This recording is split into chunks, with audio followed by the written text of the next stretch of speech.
नमस्कार मित्रांनो व लाडक्या बहिणींनो, आजच्या व्हिडिओमध्ये मी तुमच्यासाठी घेऊन आलो एक अत्यंत महत्त्वाची बातमी। आता मित्रांनो, ती बातमी काय आहे आपण ते सविस्तर या व्हिडिओमध्ये जाणून घेऊ। तर मित्रांनो, बातमी आहे माझी लाडकी बहीण योजनेच्या ई-केवायसी संबंधित। जर मित्रांनो तुम्ही जर ही ई-केवायसी केली नाही प्रत्येक वर्षी, तर तुम्हाला मित्रांनो हे पैसे इथं बंद होतील।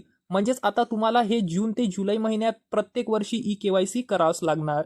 जर मित्रांनो तुम्ही ही ई-केवायसी केली नाही तर तुम्हाला जो 1,500 रुपये सरकारतर्फे मिळतोय तो तुम्हाला इथं बंद होईल। आता मित्रांनो, तुमच्या मनामध्ये भरपूर प्रश्न असतील। जसा मित्रांनो पहिला प्रश्न की दादा आम्ही ही ई-केवायसी केली आहेत तर आम्हाला परत करावी लागणार का? त्यानंतर दुसरा प्रश्न म्हणजेच आम्हाला 2 ते 3 महिन्यापासून लाडक्या बहिणी योजनेचे 1,500 रुपये अजूनपर्यंत मिळालेले नाहीत, ते परत मिळतील का?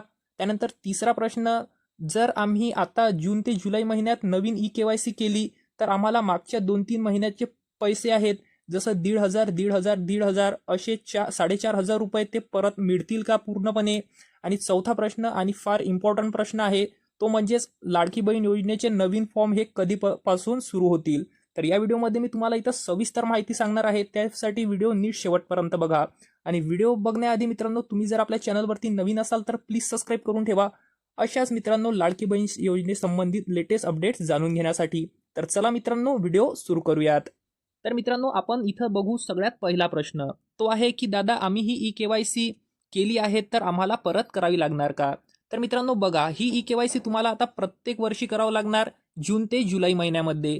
जर तुम्ही ही ई-केवायसी फेब्रुवारी मार्चमध्ये केली असणार तरी पण तुम्हाला ही परत करावी लागणार। त्यानंतर दुसरा प्रश्न आहे मित्रांनो, तो आहे आम्हाला 2 ते 3 महिन्यापासून लाडक्या बहीण योजनेचे 1,500 रुपये मिळालेले नाहीत तर ते पूर्ण कधीपर्यंत मिळतील?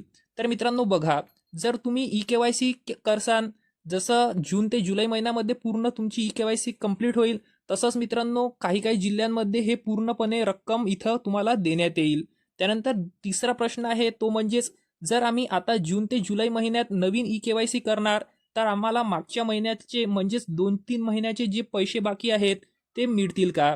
तर बघा मित्रांनो, जशी इथं तुमची ई-केवायसी पूर्णपणे इथं होऊन जाईल, जर मित्रांनो तुम्ही ही जून महिन्यामध्ये केवायसी करणार, जशी ही ई-केवायसी तुम्ही इथं सक्सेसफुल तुमची इथं सबमिट होईल तर तुम्हाला मागच्या महिन्याचे जे काही पैसे तुम्हाला इथं बाकी आहेत 2 ते 3 महिन्याचे, म्हणजेच 1,500 आणि 1,500 रुपये महिना, म्हणजेच असं झालं पूर्णपणे 4,500 रुपये महिना हा तुम्हाला एकत्रितपणे तुमच्या खात्यामध्ये जमा होईल। त्यानंतर चौथा प्रश्न आहे आणि फार इम्पॉर्टंट प्रश्न आहे मित्रांनो, तो आहे माझी लाडकी बहीण योजनेचे नवीन फॉर्म हे कधीपासून सुरू होतील? तर बघा मित्रांनो, अजूनपर्यंत सरकारतर्फे काही असे हे योजनेसंबंधित नवे फॉर्मचे लेटेस्ट अपडेट काही आलेले नाहीत। जसे मित्रांनो या लाडक्या बहीण योजनेचे नवीन अपडेट्स माझ्यापर्यंत पोहोचतील, मी पुढच्या व्हिडिओमध्ये तुम्हाला सांगेल की लाडक्या बहीण योजनेचे अपडेट्स आतापर्यंत आलेले आहेत व तुम्ही या तारखेपासून या योजनेसाठी नवीन फॉर्मसाठी अप्लाय करू शकता। तर मित्रांनो, मी आशा करतो की तुम्हाला या 4 प्रश्नांची उत्तरं माझ्याकडून मिळाली असतील। तर मित्रांनो, व्हिडिओ कसा वाटला मला कमेंट बॉक्समध्ये नक्की सांगा। आणि मित्रांनो, अशाच डेली लेटेस्ट अपडेट्ससाठी आजच चॅनलला सबस्क्राईब करा। धन्यवाद मित्रांनो।